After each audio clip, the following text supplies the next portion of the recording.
Hello friends, मैं हूं अजीज शेख। आप देख रहे हैं मूवी स्टॉक चैनल, जिस पर आज मैं बात करने वाला हूं द इटर्नल्स फिल्म के फर्स्ट रिएक्शन रिव्यू के बारे में कि एक्चुअल में क्रिटिक्स की क्या राय है एमसीयू की बनाई गई एक हिसाब से ओरिजिन फिल्म को लेकर। लेकिन उससे पहले बनती है अब एक छोटी सी रिक्वेस्ट भी, जो है इस चैनल को सब्सक्राइब, वीडियो को लाइक और शेयर करने की।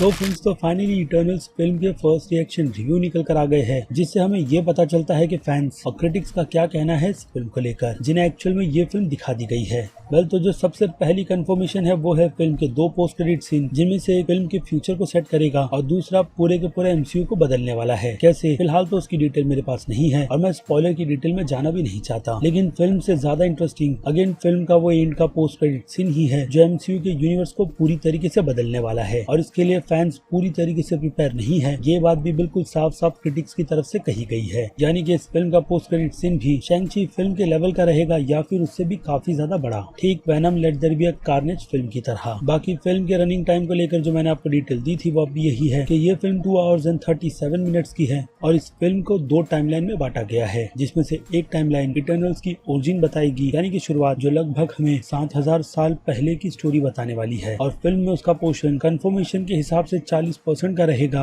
यानी कि प्रेजेंट की टाइमलाइन फिल्म में 60% की जगह भरेगी। इसके अलावा इस फिल्म की कंपैरिजन रेडली स्कॉट की पैरामोथियस फिल्म से भी की गई है, वो भी यही कंपैरिजन के साथ कि ये फिल्म एक परफेक्ट पैरामोथियस है, जो कि एक्चुअल में रेडली स्कॉट को बनाना चाहिए था, जो अनफॉर्चुनेट पैरामोथियस के बाद कहीं गायब सी हो गई। अब याद रहे, ये बात डाई हार्ड फैंस की तरफ से की गई है, जिन्होंने इटर्नल्स की हिस्ट्री पढ़ी है, यानी कि कॉमिक बुक की, और उन्हें इन कैरेक्टर्स के बारे में काफी कुछ पता है। लेकिन ऐसा नहीं कि ये चीज आपके सर के ऊपर से जाने वाली है, क्योंकि एमसीयू की तरफ से उस बात का भी काफी ज्यादा ध्यान रखा गया है, ताकि ये फिल्म एमसीयू फैंस को भी बहुत ही अच्छी तरीके से समझ आ जाए और उनके दिमाग में ये चीज भी डाल दे कि अब एमसीयू का यूनिवर्स पहले जैसा तो बिल्कुल भी नहीं रहा है, बल्कि उनकी सोच अब इस फिल्म से बहुत ही ज्यादा बदलने वाली है। अगेन कैसे, उस पर फिलहाल तो सस्पेंस बना हुआ है, जिसका पता तो हमें नेक्स्ट मंथ 5 नवंबर को ही चलेगा, जब ये फिल्म ऑफिशियली हमारे इंडिया में भी रिलीज होगी। और इसके अलावा इस फिल्म के साथ खूबसूरती का वर्ड भी जोड़ा गया है, जो ये फिल्म देखने में लगती है। लेकिन याद रहे, इसकी कंपैरिजन फिलहाल तो शैंग-ची फिल्म से बिल्कुल भी नहीं की जा सकती, क्योंकि ये फिल्म अपना ही एक अलग स्टैंड रखती है और काफी खूबसूरती के साथ हमें एक बहुत ही अच्छी स्टोरी को समझा देती है, जिस कारण से ये फिल्म एमसीयू की बाकी दूसरी फिल्मों की लिस्ट में भी बहुत ही आसानी से शामिल हो जाती है।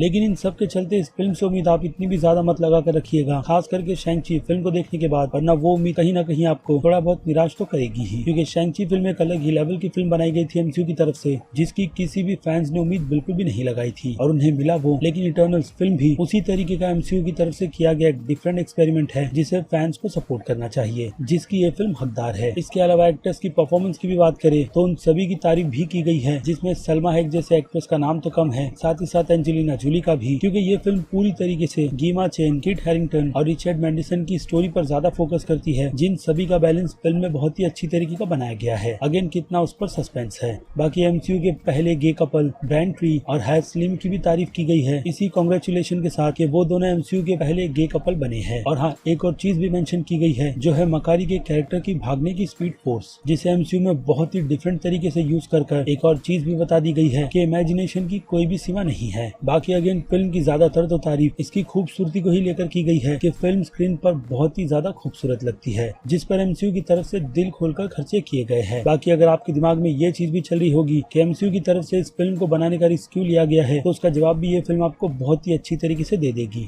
बस आपको वेट करना है इस फिल्म के ऑफिशियल रिलीज होने का, जिसके बाद सारी डिटेल हमें खुद भी पता चल जाएगी। और रही बात फिल्म की नेगेटिविटी की, तो एमसीयू की फिल्मों को लेकर ज्यादातर तो नेगेटिव रिव्यूज अगेन इसके फर्स्ट रिएक्शन में निकलकर बिल्कुल भी नहीं आते हैं। लेकिन फिर भी अगर काफी डिटेलिंग के साथ ढूंढा जाए तो कुछ क्रिटिक्स का कहना यह भी है कि ये फिल्म अगर किसी चीज में अच्छी है तो वो है इसके डिफरेंट कॉन्सेप्ट में, जो वही पुरानी एमसीयू की फिल्मों की सेम स्टोरी को बिल्कुल भी रिपीट ना करते हुए एमसीयू के यूनिवर्स में कुछ अलग नहीं बल्कि बहुत कुछ अलग प्रेजेंट करती है। लेकिन उतना ज्यादा भी नहीं कि आप इन सभी चीजों से बहुत ही ज्यादा इंप्रेस हो जाए। वेल, तो ये पॉजिटिविटी के साथ साथ थोड़ी सी नेगेटिविटी भी थी, जिनमें कुछ कैरेक्टर को लेकर भी बात की गई है, यही कहकर कि इतने सारे कैरेक्टर्स लेकर उन्हें प्रॉपर तरीके से मैनेज नहीं किया गया। और जिस डायरेक्टर को ये फिल्म डायरेक्ट करने के लिए दी गई है, यानी कि चेलो ज़ावी को, उन्होंने इस कॉन्सेप्ट को बहुत ही अच्छी तरीके से तो एक्सप्लोर किया ही है, लेकिन फिर भी कहीं ना कहीं फिल्म में कमी तो रह जाती है, जिस कारण से ये फिल्म शैंग-ची के लेवल पर आकर खड़ी नहीं हो पाती। लेकिन जैसे कि मैंने कहा, इन सभी का मतलब हमें अभी तो बिल्कुल भी प्रॉपर तरीके से समझ नहीं आने वाला, वो भी बिना फिल्म देखे। इसलिए क्रिटिक्स और कुछ फैंस की राय क्या है इटर्नल्स फिल्म को लेकर, उसे लेकर अब आपकी क्या राय है उस बारे में मुझे कमेंट कर जरूर बताइएगा कि आप इस फिल्म के लिए कितने ज्यादा एक्साइटेड है। क्योंकि अब वक्त है वीडियो को यहीं पर खत्म करने का। मैं हूँ अजीज शेख, आप देख रहे थे मूवी स्टॉक चैनल, जिसे अगर आपने अभी तक सब्सक्राइब नहीं किया है तो सब्सक्राइब कर लीजिए और बगल में बने हुए बेल आइकन के साथ साथ नोटिफिकेशन को भी ऑल पर क्लिक कर दीजिएगा। बाकी अगर कुछ डिस्कस करना है तो मैं आपको इंस्टाग्राम, ट्विटर, फेसबुक और टेलीग्राम पर मिल जाऊंगा, जहां पर इस फिल्म से रिलेटेड और थोड़े बहुत भी डिस्कशन हो सकते हैं। और चलिए मिलता हूं आपसे जल्दी दूसरी किसी वीडियो में। Till then